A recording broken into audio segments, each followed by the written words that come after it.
여러분 안녕하십니까, 김병문입니다. 오늘부터는 RESTful Java, REST라는 기술에 대해서 좀 알아보도록 하겠습니다. REST라는 기술은 사실 상당히 오래된 그 기술인데요. 제가 한 4년쯤 됐으니까 상당히 오래된 기술입니다. 그럼에도 불구하고 특수한 사람들만 사실 썼던 기술이고요.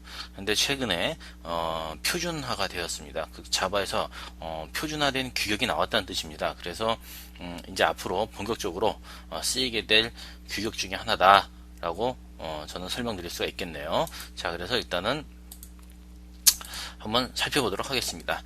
자, RESTful Java. 저는 이제 전체 실습이나 어떤 설명을 REST Easy라는 프레임워크를 통해서 이제 설명을 드릴 겁니다.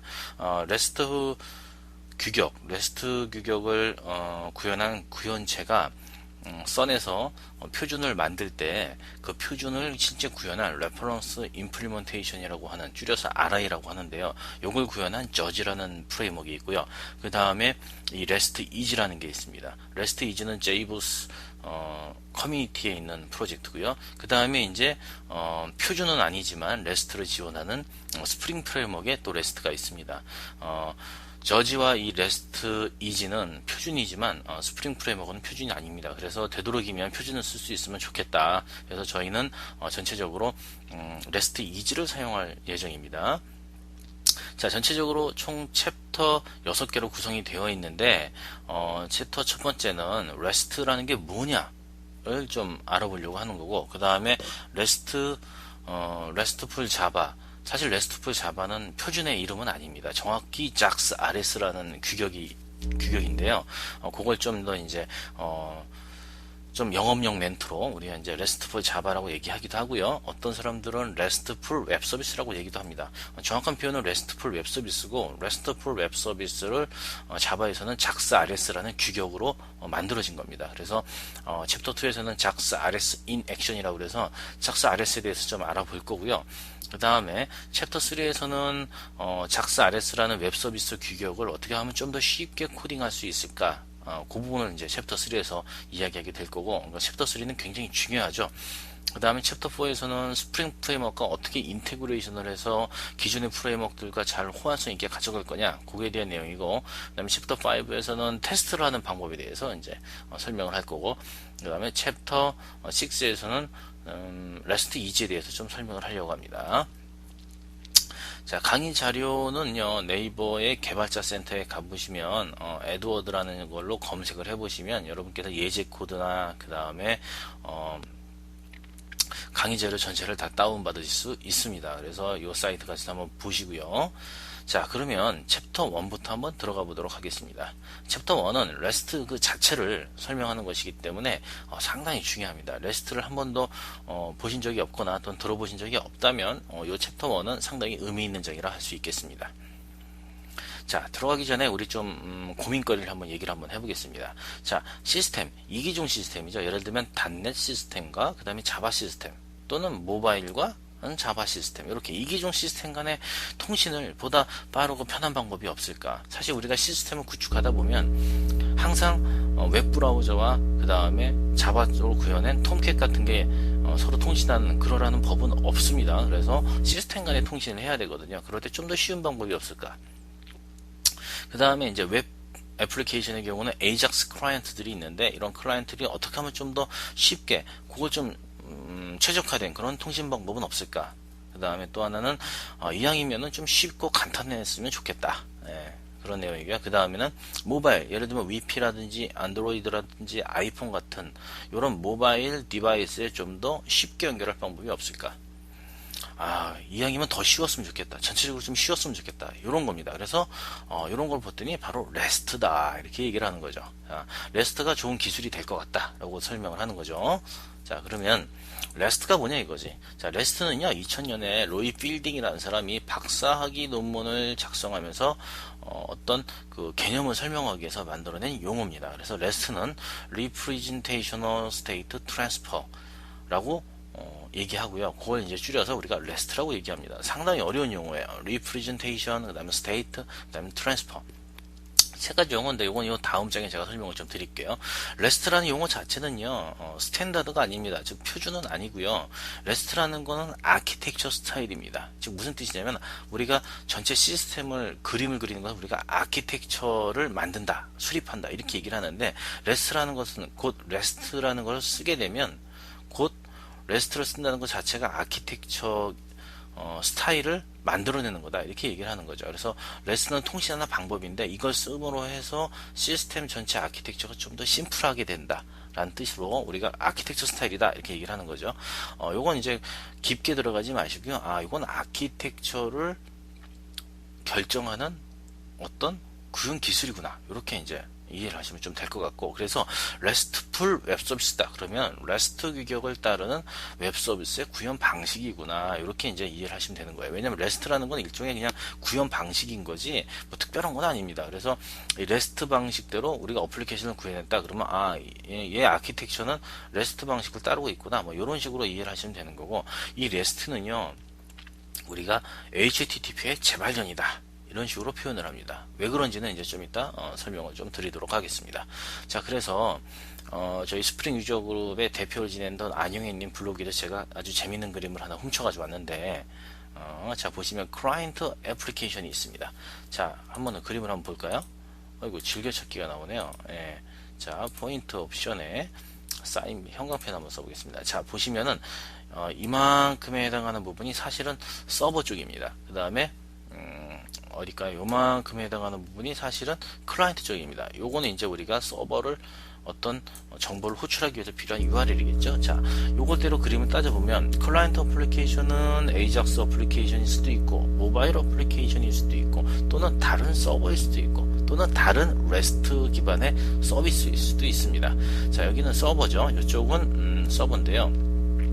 지금 보시면은 웹이라고 되어 있죠. 그리고 리소스라고 되어 있습니다. 자, 리소스가 뭐냐? 자, 리소스는요 우리가 서버 쪽에 있는 어떤 엔티티, 실체입니다. 예를 들면 이런 거죠. 주문 번호가 1인 주문서, 이게 리소스예요. 유저네임이 AAA인 사용자 정보, 이런 것들이 리소스입니다. 그래서 우리가 어떤 리소스를 꺼내오고 좀 접근하고 싶다고 하면 이렇게 URL을 통해서 접근을 할 수 있다더라라는 거죠. 자, 색깔을 좀 바꿔볼까요? 제가 잉크색의 빨간색으로 한번 바꿔보겠습니다. 자, 보시면은 이 부분이에요. 이 부분. 자, 이 부분이죠. 자, 이렇게 리소스를 접근하기 위해서는 URL이 필요하구나. 그렇죠. 자, 우리가 전형적인 웹 어플리케이션은요 웹페이지가 있고 그 다음에 그 웹페이지를 호출하는 URL이 있고 그 다음에 URL을 호출하게 되면 실제로 내부 프레임워크를 타고 가서 DB로 조회하고 그 내용을 HTML로 구성하게 되죠. 그 내용을 가지고요. 그런데 REST라는 건요 화면이 없습니다. 지금 화면이 없고 내용만 돌아다녀요. 그래서 리소스라는 표현을 쓰는 거예요. 그죠? 사용자 정보, 이건 화면은 없죠. 정보예요. 그 정보를 이 클라이언트 어플리케이션이 가져가기 위해서는 URL이 필요하다라는 뜻이고요. 그래서 이 정보를 클라이언트 어플리케이션이 뭐 XML이든 또는 JSON이든 어떤 타입이든 가져올 수가 있다더라. 그래서 이걸 가지고 왔다라고 했을 때 이때 우리가 가지고 이렇게 오게 되면 이 정보가 어떤 놈은 XML일 수 있고요. 어떤 놈은 JSON일 수도 있죠. 예. 선호하는 데이터 타입이 있을 겁니다. 그래서 이 XML이나 JSON을 리프레젠테이션이라고 얘기를 하는 거고요. 그래서 이 JSON이나 XML 타입이 클라이언트 어플리케이션이 응답으로 받게 되면 그러면 당연히 어플리케이션이 뭔가 변화가 되죠. 그것을 우리는 상태라고 합니다. 그래서 상태가 변화하게 되더라. 자, 크게 보면 이거예요. 서버 쪽에 주문서가 있고요. 클라이언트는 주문 번호가 1인 주문서로 달라고 얘기하면 그리고 클라이언트가 나는 XML로 줘 라고 얘기하면 이 XML은 리프레젠테이션이 되는 거고, 자, 주문 번호가 1인 주문서를 받으면 XML로 받게 되면 어플리케이션은 보여주게 되죠. 주문서를 화면에 뿌려주게 되죠. 그렇게 되면 상태 값이 바뀌게 된다라는 의미에서 REST는요 리프레젠테이셔널 스테이트 트랜스퍼 한다, 이런 식으로 개념이 잡혀 있는 겁니다. 아주 단순하죠. 중요한 건요 REST는 화면이 없어요. JSP가 없단 말입니다. 데이터만 왔다 갔다 해요. 그래서 REST 베이스의 어플리케이션은 주로 모바일 어플리케이션과 안드로이드 플랫폼과 그 다음에 서버 쪽과 통신할 때 XML이 주고받거나 또는 JSON이 주고받거나 하는 이런 어떤 이기종 시스템 간의 통신, 에이작스 어플리케이션이 화면을 받는 건 아니죠. 내용을 받습니다. 이런 식으로 내용을 받는 어떤 어플리케이션에 적합한 게 바로 REST예요. 그래서 보시면 리프레젠테이션, 즉 클라이언트가 뭐냐에 따라 JSON을 줄 수도 있고 XML을 줄 수도 있는데 이것을 우리가 리프레젠테이션이라 하고, 그 다음에 이 리프레젠테이션에 해당하는 데이터를 받게 되면 클라이언트의 상태가 바뀐다더라. 그래서 상태가 체인지 된다. 그리고 이런 것들을 전송한다. 그래서 리프레젠테이셔널 스테이트 트랜스퍼, 이렇게 표현을 하는 겁니다. 그죠? 상당히 추상적인 개념이죠. 왜냐하면 이 개념을 만들어내는 사람이 박사거든요. 박사 과정에 논문을 썼기 때문에 당연히 난이한 개념을 썼겠죠. 사실은 굉장히 쉬운데 이제부터는 이제 이런 레스트에 대한 개념을 좀 이해했으니까 좀 더 쉽게 정의를 한번 해보겠습니다. 그래서 레스트라는 건요, 기본적으로 프린시플이 있습니다. 기본 원리가 있는데 뭐냐면 모든 것은 URI가 있다. 자, 뭐냐면 주문서를 접근하는 URI가 있다더라. 그죠? 특정 사용자의 정보를 접근하는 URI가 있다. 이런 겁니다. 그죠? 그 다음에 유니폼 컨스트레인트 인터페이스, 이건 뭐냐면요, 유니폼은 일관된다는 뜻이고 컨스트레인트 인터페이스는 제약을 가지고 있다는 거죠. 뭐냐면 일관되다는 거는 HTTP 프로토콜을 쓴다. 왜냐면 너무 쉽기 때문에 누구나 다 아는 프로토콜이고, 그 다음에 어느 시스템을 하든 HTTP 프로토콜은 다 쓸 수가 있기 때문에. 그 다음에 제약을 가지고 있다는 거 뭐냐면 HTTP는요 처리하는 방식이 4가지밖에 없어요. 정확히 5가지겠지만은 실제로는 4가지밖에 없습니다. 그래서 4가지밖에 없으니까 그 안에서 처리를 해야 돼요. 그렇죠? 그래서 제약을 가지고 있다, 이런 뜻이고요. 리프레젠테이션 오리엔티드, 제가 아까 리프레젠테이션을 뭐라고 했죠? 클라이언트 어플리케이션이 XML을 달라고 할 수도 있고 JSON을 달라고도 얘기할 수가 있었는데, 애플리케이션에 따라서 서로 다른 포맷을 요구한다는 거죠. 예를 들면은 저쪽에 있는 단넷 시스템이 자바의 시스템, 레스트로 구현된 자바 시스템이 요구할 때는 XML을 달라고 얘기할 수도 있고요, 안드로이드 JSON을 달라고 얘기할 수도 있습니다.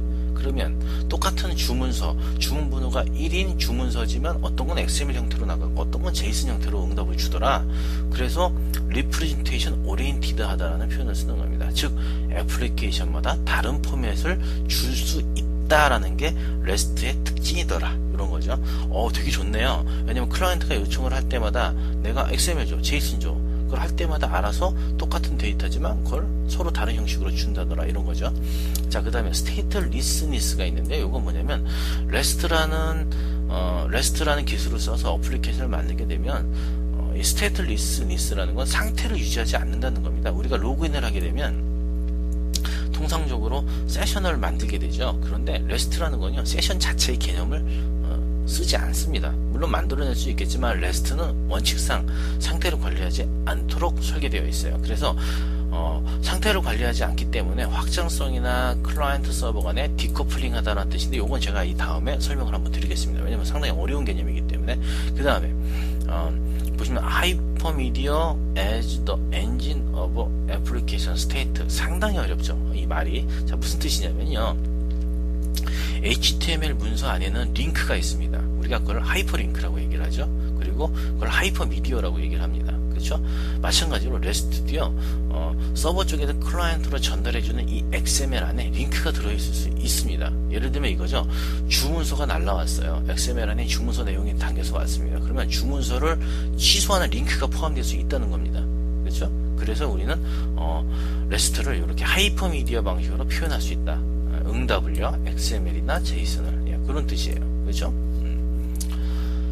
자, 그러면 상태를 유지하지 않는다라는 표현을 이제 좀 알아보도록 하겠습니다.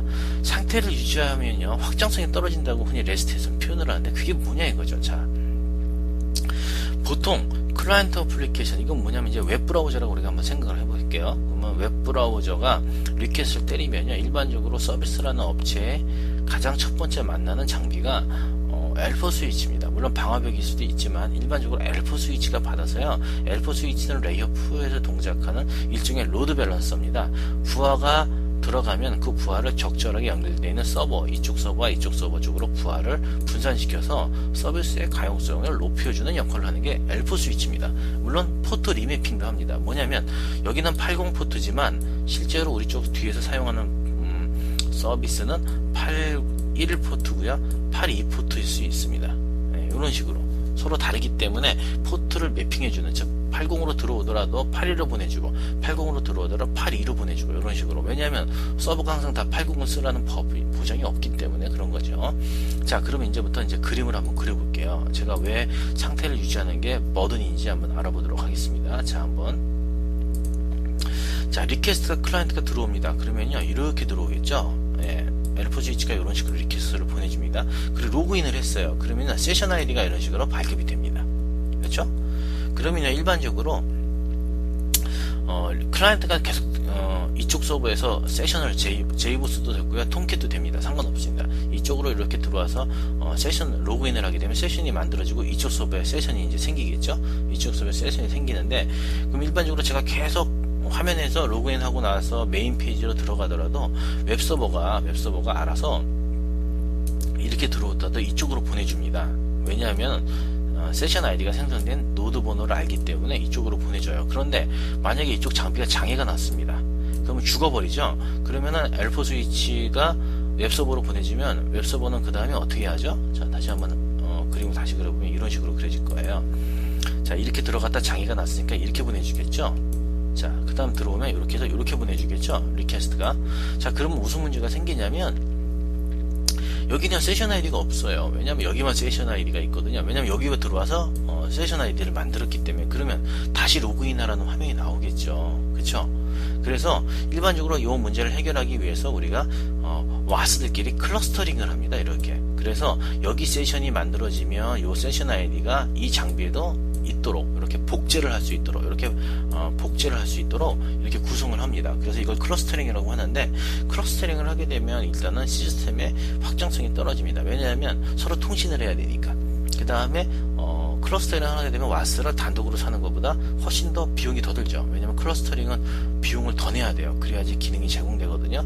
제가 모 증권사에서 프로젝트를 할 때 클러스터링 기능을 돈 주고 사질 않아가지고 세션이 유지가 안 돼요. 그래서 굉장히 문제가 많았습니다. 그런데 레스트라는 건요, 이렇게 세션을 만들지 않기 때문에 기본적으로 이렇게 클러스터링 해야 될 필요도 없다는 거죠. 그러면 장비를 추가하면 추가할수록 계속 시스템의 가용성, 즉 확장성은 늘어난다. 용량이 커진다. 더 많은 사용자를 수용할 수 있다. 이런 뜻입니다. 쉽게 확장할 수 있다는 거죠. 그래서 상태를 유지하지 않는다면 확장성은 향상될 거고, 그렇죠? 그래서 시스템은 좀 더 간단해질 거다. 이런 뜻입니다. 그렇죠? 자, 그러면 다시 REST를 한번 정리를 한번 해보겠습니다. 자, REST라는 건요, URI 기반으로 어떤 리소스에 접근하는 기술입니다. 그래서 이런 거죠. 유저네임이 1인 사용자 정보를 보내줘. 그러면은 get 방식으로 이렇게 유저 밑에 아이디를 넣어주면 레스판스가 XML 또는 JSON 또는 스트링 이런 식으로 무슨 내용인지 모르지만 클라이언트가 요청하는 대로 보내주겠다. 자, 그 다음에 프로토콜은 어느 장비에서 지원하는 HTTP를 쓴다. 자, 이게 중요한 겁니다. HTTP. 자, 그 다음에 HTTP 프로토콜의 간단함을 그대로 시스템 간 통신시 사용하겠더라. HTTP 프로토콜은 워낙 단순하기 때문에요, 사실은 뭐 특별하게 배울 만한 게 많지 않습니다. 그래서 이 단순함 그 자체를 곧 우리는 쓰겠다. 그래서 시스템 전체 구현하는 방법도 당연히 단순화된다. 그러니까 당연히 쉽겠죠. 자, 그 다음에 HTTP 프로토콜 그 자체에 집중한다. 이게 무슨 뜻이냐면 HTTP 프로토콜을 가지고 만든 게 REST이기 때문에, 그래서 프로토콜 그 자체에 집중을 한번 해보자, 이런 뜻입니다. 사실은 이 부분이 개발자분들이 좀 난해할 수 있는 부분이죠. 왜냐하면 개발자분들은 거의 대부분은요, 주고받는 응답 메시지, 리퀘스트 메시지 그 내용에 집중을 하지 프로토콜엔 별로 관심이 없어요. 그래서 이런 이슈들이 생깁니다. 그래서 이런 부분들을 좀 살펴볼 필요가 있는 거죠. 그래서 여하튼 HTTP 프로토콜 자체에 집중하게 되더라, 뭐 이런 내용이에요. 자, 그 다음에 그러면 이제 우리 REST하고요, 그 다음에 자바 쪽에 이 JAX RS하고 웹서비스의 어떤 관계를 좀 알아볼 필요가 있습니다. 자, 자바의 웹서비스 규격은요, 전통적으로 SOAP 베이스의 웹서비스입니다. 자, 우리가 흔히 웹서비스로 가면요, SOAP이라고 하는 메시지를 기반으로 한 웹서비스인데요, 이게 표준 이름이 JAX RPC고요, 자바의 버전이 올라가면서 JAX WS라는 거 이름이 바뀌었어요. 이름이 바뀌었다기보다는 정확히 얘가 아버지면 얘는 아들에 해당하는 거죠. 그래서 두 가지 스펙이 공존하는데 실제로는 요즘은 요걸 씁니다. JAX WS. 그 다음에 SOAP 베이스가 아니라 REST 베이스로 구현하는 게 뭐냐면 JAX RS 규격이다. 아, 우리가 요걸 하는구나. 이렇게 이해하시면 되는 거죠. 자, 전통적으로 SOAP 베이스의 규격은요, 좀 복잡하고 사실 좀 지저분합니다. 그래서 최근에 많이 사용하지 않는 것이 추세입니다. 자, 여러분 웹 서비스 왜 쓰십니까?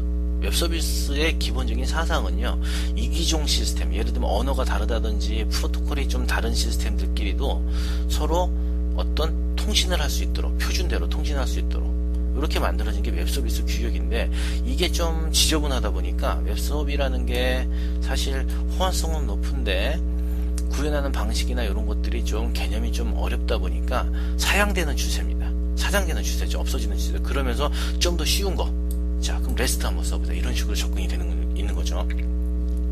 그래서 JAX RS는요, 레스트 규격이고요. 레스트를 구현한 규격이고, AJAX, 모바일, 그 다음에 이기종 시스템들끼리 서로 통신할 때 아주 심플하게 구현할 수 있어요. 그래서 향후 아주 많이 쓰이는 규격이고요. 요즘에 이거 가지고 프로젝트 하는 데가 꽤 많이 생겼습니다. 여러분 알아두시면 굉장히 의미가 있다는 거죠. 굉장히 최신 기술을 배우시는 거예요. 옛날에 레스트를 했다라고 하면 그건 야매입니다. 그거는요, 규격도 아니고 그냥 XML로 XML을 뭐 HTTP로 쏘게 되면 그 레스트냐, 그게 아니에요. 레스트는 사상이 있습니다. 아까 제가 말씀드렸죠. URI 베이스로 접근할 수 있어야 되고 뭐 여러 가지 사상들이 있는데 그 사상을 지켜야지 레스트라는 거죠.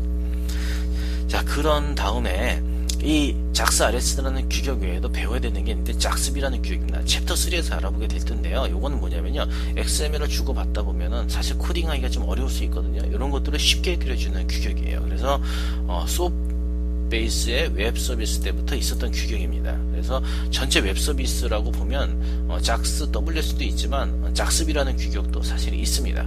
그걸 우리가 다 뭉뚱그려서 우리가 웹 서비스 규격들이 집합이다 이렇게 얘기를 하는 거고요. 웹 서비스라고 얘기를 하는 겁니다. 그래서 오브젝트, 우리가 흔히 말하는 자바 오브젝트와 XML을 서로 변환해 주는 겁니다. 그래서 JAX RS에서는요, 오브젝트와 JSON, XML을 상호 변환할 때 사용하죠. 요건 챕터 3에서 보기 때문에 아, 이런 기능들이 있구나 정도로 해서 넘어가시면 아주 좋을 것 같아요. 자, JAX RS 규격은요, 자바 커뮤니티 프로세서라고 하는 자바 규격을 정의하는 그런 커뮤니티가 있는데요. 여기에 공식적인 스펙입니다. 규격이란 뜻이에요. 그 다음에 현재 자바 EE5를 많이 쓰는데요. 자바 EE6를 구성하는 규격입니다. 공식적으로 이제 표준에 들어갔다는 거예요. 엔터프라이즈 표준에 들어갔다는 거죠. 지금은 그냥 규격, 단일 규격인데 자바 E6라는 엔터프라이즈 전체 규격, 엔터프라이즈가 이만큼이 거기에 굉장히 많은 이렇게 규격들이 들어 있습니다. 굉장히 많은 규격들이 이렇게 들어 있는데요. 여기는 EJB도 있고요, JSP도 있고, 서블릿도 있고, JSTL도 있고, 뭐 여러 가지 규격들로 구성되어 있는데 자바 E6에 공식적으로 들어간 규격이다. 고로 자바 E6를 지원하는 우리가 와스, 웹로직이나 제우스나 이런 거 쓰게 되면 이제 우리 RESTful 웹 서비스를 그냥 쓸 수 있다, 이런 뜻이에요. 자, 그 다음에 JAX RS의 특징은요, 어노테이션 기반의 프레임워크입니다. 이게 뭐냐면 XML을 쓰지 않는다는 거예요. 그냥 우리가 단순하게 코딩하면 된다는 거죠. 그 다음에 JAX RS는 간단히 이겁니다. HTTP 요청을요, 자바 메소드로 호출할 수 있도록 매핑하는 그냥 단순한 기술입니다. 그래서 굉장히 쉬워요. 예를 들면은 아까 유저 밑에, 그죠? 유저 밑에 1로 들어오게 되면 사용자 유저네임이 1인 사용자에 대한 정보를 보내줘. 그러면요, 이걸 처리하는 자바 메소드가 있을 거 아닙니까? 예, 그 자바 메소드가 있을 거 아닙니까? 이 자바 메소드로 호출할 수 있도록 해주는, 그게 JAX RS 규격이에요. 굉장히 단순하죠? 자, 그래서 우리가 어노테이션 베이스라고 했기 때문에 이제 어노테이션을 좀 알아보도록 하겠습니다. 자, 여기 보시면은 get, post, delete, put 해서 총 4개의 중요한 메소드가 있고, 그 다음에 여기 헤더라는 게 추가적으로 있습니다. 그래서 총 5개의 HTTP 메소드를 제공해준다. 자, 한번 보겠습니다. 자, 이런 식으로 코딩 하시면 돼요. 굉장히 심플한데요. 어노테이션으로, 자, customers, 그 다음에 메소드가 있죠. get all customers 이렇게 되어 있는데, 이건 뭐죠? 예, 모든 고객에 대한 정보를 리턴 보여주는 거예요. 근데 여기 보시면 스트링으로 되어 있죠. 아, XML이 문자열이니까 스트링으로 리턴을 해주는구나. 자, 여기 보시면 get이라고 있습니다.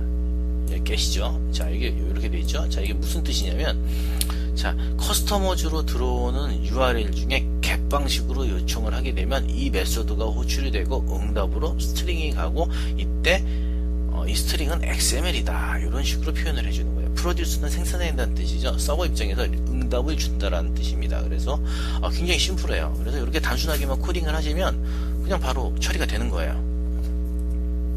자, 이런 방식이죠. get 방식으로 커스터머즈로 URL을 호출을 하게 되면 응답으로 XML이 날아간다는 거죠.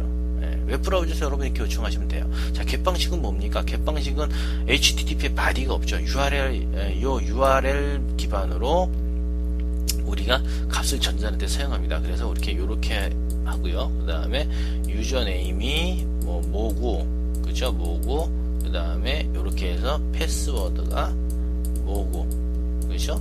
이게 뭐니까? 이게 이제 get 방식이죠. get 방식입니다. 그런데 REST는 이런 식으로 표시를 안 해요. 아주 심플하게 단순한 구조를 가지고 있습니다. 그래서 이런 식으로 커스터머즈라고 요청을 하게 되면 이 메소드가 호출이 되는 거죠. 무슨 방식으로? get 방식으로. 자, REST는요 URI 매치 방식이 있는데요. 제가 아까 말씀드렸다시피 HTTP의 요청을 결국은 HTTP의 요청을 뭡니까? 자바 메소드로 매핑하는 게 결국은 작사 RS 규격이다. 자, 보시면은 클래스 가장 위에 패스라고 되어 있습니다. 자, 오더즈죠. 요 밑에 URL로 들어오는 것들은 요걸 처리하겠다는 건데, 자, get 방식이죠. 한 URL에 get 방식이 3개나 있어요, 지금. 자, 어떤 식으로 들어오냐에 따라 메소드가 서로 다르게 호출이 될 거다라는 걸 짐작하실 수 있겠죠. 자, 요 방식은 get orders, 그러니까 get 방식으로 이렇게 orders라고 하게 되면은 자동으로 이 메소드가 호출이 됩니다. 자, 그 다음에 여기 보시면 패스가 또 있네요. unpaid라고 되어 있는데 주문서 중에 비용을 지불하지 않은 놈들이 있어요. 아직 결제가 아직 안 된 것들, 요런 것들은 요런 URL을 호출하게 되면 이 메소드가 호출된다는 뜻이고, 여기 보면 이상한 뭐가 있네요. 자, 익스프레션입니다. 요거는. 자, 무슨 뜻이냐면 요런 거예요. 아이디가 있죠. 자, 여기 파라미터가 있습니다. 자, 오더즈 밑에 1번이 들어오면요 아이디라고 판단을 한다는 거고, 요게 같은 이름을 쓰셔야 돼요. 그 다음에 여기에 1이 들어오는 거죠. 자, 뭡니까? 자, 요거죠. 1이 들어온다는 겁니다.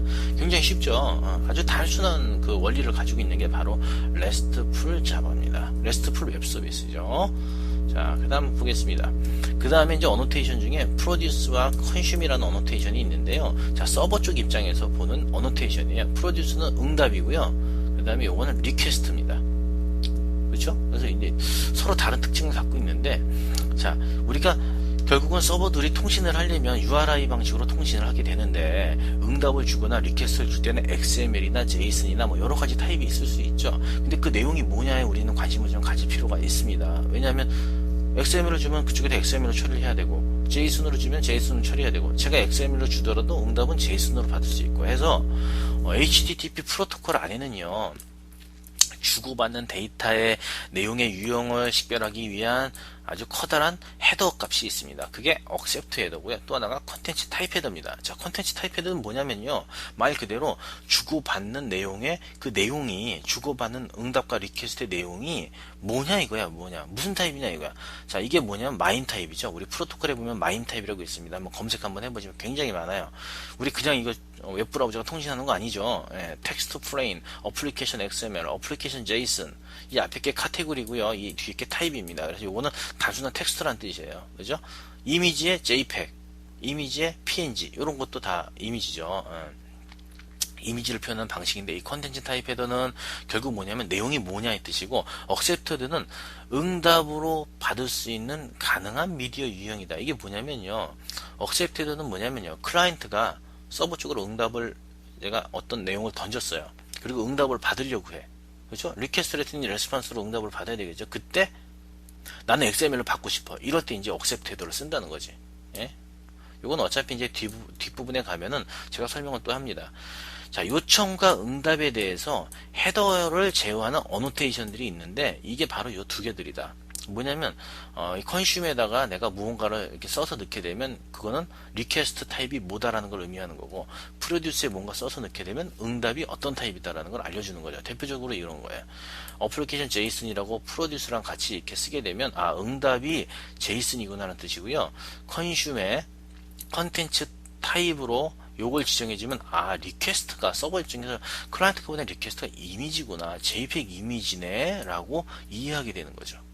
자, 그래서 consume이라는 어노테이션은 정확히 어떤 거냐면 클라이언트가 서버로 보낼 때, 예를 들면 클라이언트는 뭐 안드로이드일 수도 있고 아이폰일 수도 있죠. 그래서 보낼 때 이 데이터가 뭐냐면 XML이다. 데이터가 JSON이다. 데이터가 그냥 텍스트야. 데이터가 이미지야. 이런 유형을 지정할 때 사용한다. 그래서 서버 쪽에서 요걸 설정을 해뒀는데, 예를 들면 JPEG이라고 설정을 해뒀는데 클라이언트가 JSON으로 보내버리면 당연히 처리를 못하겠죠. 그래서 406 에러 코드를 내뱉더라. not acceptable error입니다. 그렇죠? 이런 것들을 보내더라라는 거고요. 이렇게 클라이언트가 보낸 데이터 타입하고 실제 서버가 수용할 수 있는 데이터 타입이 다르면 406 에러, HTTP 에러가 뜨는구나. 이렇게 알아두시면 되고, 프로듀스는 반대로 클라이언트가 있으면요, 서버에서 클라이언트로 응답을 보내는 겁니다. 그래서 응답을 보내줄 때 응답의 그 데이터의 유형이 뭐냐라는 거죠. 그래서 이때는 이 응답을 줄 때 제가 앞서 말씀드렸던 게 뭐냐면, REST는요 Representation Oriented라고 설명을 드렸습니다. 뭐냐면 같은 주문 번호가 1인 주문서의 내용을요, 클라이언트가 요청을 할 때 어떻게 요청을 하느냐에 따라 XML을 줄 수도 있고 서버가 JSON을 줄 수도 있다고 얘기를 했는데, 바로 그게 뭐냐면 이거예요. 그래서 서버 쪽에 Produce Annotation이라고 되어 있는데, 이 어노테이션의 응답을 유형을 결정할 때 사용하는데, 클라이언트가 만약에 accept 헤더에다가 JSON이라고 넣어줬다 라고 하게 되면 이 Produce 태그에 JSON이 있으면 JSON으로 응답을 준다, 이런 뜻입니다. 좀 어렵죠. 상당히 사실 코드로 보면 쉬운데 제가 설명을 드려서 어려운 거예요. 어차피 코드로 보게 될 테니까 걱정하지 마십시오. 자, 그 다음에 HTTP 프로토콜에 대한 얘기를 좀 해볼 텐데요. 일반적으로 REST는요 HTTP 프로토콜 쓰고 그 내용을 왔다 갔다 하죠. 그래서 그 HTTP로 그 자체를 집중하기 때문에 응답 코드도 우리가 의미 있게 생각을 해봐야 된다는 거죠.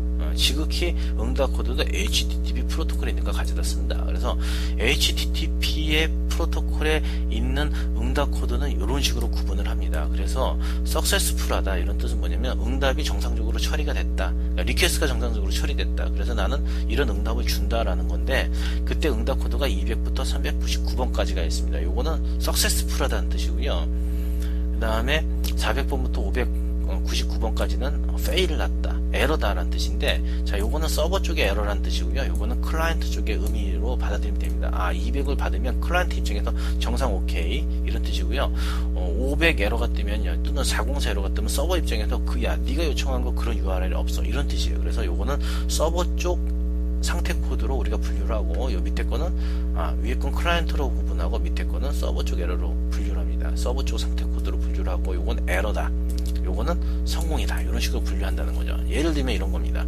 클라이언트가 리퀘스트를 해서 응답으로 받았는데요, 200을 받았습니다. 오케이란 뜻이에요. 그런데 HTTP 바디 안에 우리가 XML이 날라왔어요. 근데 이 공사는 뭐죠? 똑같은 오케이인데 내용이 없어요. 이런 케이스가 어떤 케이스냐면, 자, 유저네임이 AAA인 사용자의 정보를 주세요라고 요청을 했습니다. 그렇죠? 요청을 했어요. 요청을 했는데 그 사용자가 있어. 그래서 XML이 날라왔어. 그럼 200이고요. 그 사용자가 없어. 그래서 XML을 줄 수가 없었어. 그런데 사용자가 없는 거지, 처리하는 것 자체는 서버에서 에러 같은 건 아니죠. 정상적으로 처리했죠. 데이터가 없는 것 뿐이지. 그래서 내용을 줄 수가 없었던 거야. 그러면 뭐다? 204다. 그래서 개발자는요, 내용이 있냐 없냐 가지고만 우리가 관심을 갖는데, 실제로는요, 있냐 없냐 플러스는 이렇게 상태 코드가 다르다는 거죠. 그래서 우리가 이것도 관심 있게 봐야 된다. 개발자는 이 상태 코드는 깡그리 무시하고 내용이 있냐 없냐 가지고만 구분하거든요. 자, 이러면 안 된다. REST는 왜냐하면 프로토콜에 오리엔티드 하기 때문에 그렇다는 겁니다. 자, 그 다음에 이런 거예요. 클라이언트가 유저 밑에 1을 달라고 알려줬어요. 그런데 서버 쪽에서 이런 URI는 처리할 수가 없거든요. 데이터가 없는 문제가 아니라 아예 처리할 수가 없어요. 그러면 404에러가 뜨죠. 네, 페이지가 없습니다 라고 404에러가 뜬다는 겁니다. 그 다음에 또 하나는, 클라이언트가 나 JSON으로 응답 줘 라고 했는데 서버는 JSON을 줄 수 있고 XML로 몇 개 못 준다는 거죠. 그럼 당연히 이게 같지 않죠. 그래서 accept 헤더가 맞지 않는 경우는 이렇게 406 에러를 주더라. 자, 클라이언트가 JSON으로 응답을 달라고 했는데 서버는요, 응답으로 XML 몇 개 못 줍니다. 그죠?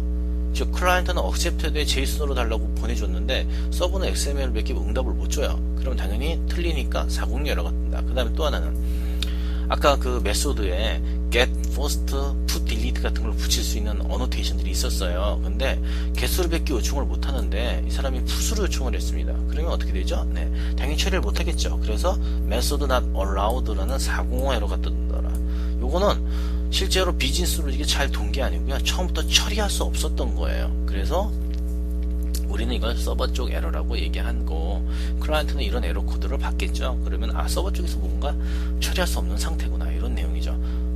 자, 넘어가 보겠습니다. 그래서 클라이언트에게 적절하게 응답 코드를 주는 것은 매우 중요하고, AJAX 작성 시 우리가 응답 코드에만 좀 집중하는, 그러니까 응답의 내용, 그렇죠, 내용, XML에 뭐가 들어있느냐, 이거에만 너무 집중을 하는데, 사실 이제 레스트를 하면서는 이 응답 코드도 아주 중요하다. 제가 말씀드렸죠. 200과 204는 아주 다른 의미를 갖는다는 거죠. 똑같이 OK지만 다른 의미를 갖고 있어요. 왜냐하면 200은 바디가 있고 XML이 있고 JSON이 있고 이미지가 있는데 204는 없다는 거지. 그렇지만 실패냐 아니라는 거지. 그렇죠? 네. 자, 응답 코드를 만드는 방법이 여러 가지가 있는데 보시면 이런 거죠. 자, 이거 한번 해석을 한번 해볼까요? 이 URI로 들어오는 리퀘스트 중에 요거죠. 텍스트북 밑에 RESTful 자바 밑에 get으로 호출을 하게 되면 요 메소드가 호출이 되고요. 응답으로 뭘 준다는 거예요? 일반 텍스트 문서를 준다는 거고요. 여기 보시면 뭔가 이게 XML인지 자세히는 모르겠지만 여하튼 이렇다는 거고, 그 다음에 OK가 있어요. 이건 무슨 거죠? 200 에러 코드입니다. 200 상태 코드죠. 에러가 아니라 정상 처리했다는 거고, 이렇게 해주면 응답 코드를 우리가 커스텀하게 만들 수 있는데, 이 부분은 뒷부분에서 제가 다시 설명할 거예요. 여하튼 응답 코드를 이런 식으로 내가 수동으로 설정해서 줄 수도 있다라는 걸 제가 설명하기 위해서 나온 소스 코드이기 때문에 크게 중요하진 않아요. 크게 이해하실 필요는 없습니다. 자, 그래서 응답 코드와 예외 처리를 하는 방법을 좀 알아볼 텐데요. 예를 들면 이거예요. 404 나파운드는요, URI가 없는 겁니다. 그쵸? 처리할 수 없는 URI를 요청을 한 거예요. 그럼 당연히 404가 뜨겠죠. 그런데 개발자는요, 나파운드 엑셉션을 쓰고 싶은 거예요. 그러면 자동으로 내가 이걸 코드상에서 던지게 되면 요 에러 코드로 좀 변환해달라, 이런 코딩을 할 수 있죠. 실제로 404 번호로 쓰는 것보다는 이렇게 예외를 쓰는 게 훨씬 더 직관적이기 때문에 그런 거거든요. 그래서 보시면 작사 RS는 기본적으로 웹 애플리케이션 엑셉션이라는 걸 제공을 해줍니다. 요건 런타임 엑셉션을 상속받은 건데요. 우리가 자바 코딩을 하다 보면 런타임 엑셉션이라는 게 있죠. 요건 예외를 트라이 캐치하지 않아도 되는 놈인데요. 현대 코딩은 다 이런 식으로 코딩을 하죠. 일반 엑셉션을 상속받지 않고 런타임 엑셉션을 상속받습니다. 왜냐하면 트라이 캐치를 하지 않아도 되기 때문에. 다 아시겠지만 트라이 캐치를 하게 되면 코드가 더러워지고요. 되게 좀 관리하기 힘들고, 그 다음에 개발자들한테 트라이 캐치를 하면 할수록 애매모호한 처리를 유도하거든요. 그래서 좋지 못합니다. 그래서 보시면 트라이 캐치 없이 그냥 간단하게 코딩을 할 수 있게 만들어져 있다. 자, 이거 뭐니까 커스터머즈 밑에 ID 번호를 넣게 되면, get으로 요청하게 되면 이 메소드가 호출이 된다는 뜻이죠. 그리고 여기에 사용자 ID가 넘어오게 됩니다. 그러면 코드상에 보니까 사용자 정보를 조회를 했는데, 사용자가 널이란 얘기는 뭐죠? 조회한 정보가 널이란 얘기는 그 사용자가 DB에 없다는 얘기예요. 그래서 예외를 이렇게 강제적으로 던졌어요. 근데 여기 봤더니 나파운드를 던졌네요. 자, 이건 404죠. 사실 이 코딩은 잘못된 겁니다. 제가 아까 말씀드렸지만 404는 서버 쪽 에러죠. URI가 없다는 거지 데이터가 없다는 걸 의미하는 건 아니었다. 자, 그럼 뭘 던져야 되죠? 이거는요, 네, 204를 던졌어야 됐던 거예요. 노 콘텐츠를 던졌어야 되는 거죠. 물론 코딩이 잘못되어 있긴 하지만 예외를 던지는 방법에 대해서 좀 설명을 하려고 하는 거고요. 요 웹 애플리케이션 엑셉션을 상속받아서 나파운드 엑셉션을 던지셔도 됩니다. 그러면 좀 더 심플해지겠죠. 요건 범용적인 엑셉션이지만 요거는 특정 코드를 표현하는 아주 스페시픽한 그런 엑셉션이다. 이렇게 보시면 될 것 같아요. 자, 그 다음에 인풋 타입인데요. 굉장히 많은 메소드의 인풋 타입들이 있네요. 자, 이게 무슨 뜻이냐면요. 서버 쪽 입장에서 클라이언트가 보낸 어떤 데이터, 예를 들면 XML일 수 있죠. 이미지일 수도 있습니다. 그죠? 파일일 수도 있어요. 서버 쪽에서는 여하튼 클라이언트가 보낸 데이터를 받아야 됩니다. 예를 들면 파일을 보냈으면 파일을 읽어서 HTTP 프로토콜에 실어서 보내면 서버가 받죠. 그럼 뭘 받죠? 네, 바이트 어레이를 실제로 받는데 이 바이트 어레이를 우리가 문자열로 바꿀 수도 있고요. 파일로 저장할 수도 있죠. 이 바이트 어레이를 인풋 스트림을 통해서 직접 읽을 수도 있고 문자열이 이 바이트 어레이가 스트링이라면 리더를 통해서 읽을 수도 있습니다. 읽을 수도 있죠. 그런데 우리가 만약에 바이트 어레이를 스트링으로 읽고 싶으면 이 변환하는 코딩을 해야 되죠. 당연히 해야죠. 바이트 어레이를 읽어서 문자열로 바꾸는 코딩을 해야 되는데 이 JAX RS라는 규격에서는요, 이거를 내가 하지 않아도 자동으로 이렇게 처음부터 처리할 수 있도록 해주는 기능들이 있어요. 그래서 인자만 여러분께서 원하시는 대로 받아주시면 돼요. 예를 들면은 클라이언트 쪽에서 안드로이드에서 자기가 어떤 찍은 사진을 우리 서버 쪽으로 보내는 겁니다. 자, 안드로이드에서 바이트 어레이로 서버 쪽으로 바이트 어레이로 이미지를 보냈어요. 찍은 사진을 보냈습니다. 보냈으면 우리 일반적으로 서버 쪽 코딩 하시는 분은 바이트 어레이로 받아서 이걸 파일로 저장을 해가지고 뭐 네트워크 스토리지나 어떤 샌이나 이런 데 저장을 하게 되죠. 하드디스크에 저장할 수도 있고요. 그런데 이 바이트 어레이를 읽어서 파일로 저장하는 코딩을 여러분 하셔야 되잖아요. 그런데 레스트는요, 그냥 이렇게 해주면요, 알아서 자기가 이렇게 하는 코드를 만들어줘서 자동으로 파일로 저장해서 이렇게 파일의 위치까지 알려줘요. 굉장히 코딩하기 쉽겠죠. 사실 편의를 위해서 이런 개념들이 있는 거고요. 여러분께서 그냥 요걸 읽어가지고 이렇게 코딩을 하셔도 되는데, 하지 않아도 그냥 이렇게 써주게 되면 안드로이드가 보낸 사진 이미지를 자동으로 서버가 받아서 파일로 어딘가에 서버 쪽 하드디스크에 저장을 해가지고 이 파일에 대한 오브젝트를 이렇게 주더라. 그럼 우리는 읽어서 쓸 수도 있고 요걸 다른 데로 옮길 수도 있는 거죠. 요렇게 쓸 수 있고요. 반대로 아웃풋에도 있어요. 똑같이. 아웃풋은 뭐냐면요, 제가 이미지를 리턴을 해주고 싶으면 우리 통상적으로 어떻게 하죠? 안드로이드 쪽으로 서버가 JPEG 이미지를 보내고 싶으면 뭘로 하죠? 네, 바이트 어레이로 만들어서 이미지 파일을 로딩 해가지고 어레이로 만들어서 HTTP 프로토콜로 이렇게 쏴주죠. 그런데 내가 그냥 이 이미지를 표현하는 어떤 오브젝트를 리턴해주면 자동으로 이 바이트 어레이로 바꿔서 보내주는 것까지 해줬으면 좋겠다, 이런 뜻이에요. 그래서 이런 것들이 있다더라. 당연히 파일을 보내고 싶으면 내가 저장한 파일의 정보를 이렇게 넘겨주면 자연스럽게 이걸 바이트 어레이로 바꿔서 쏴준다는 거죠.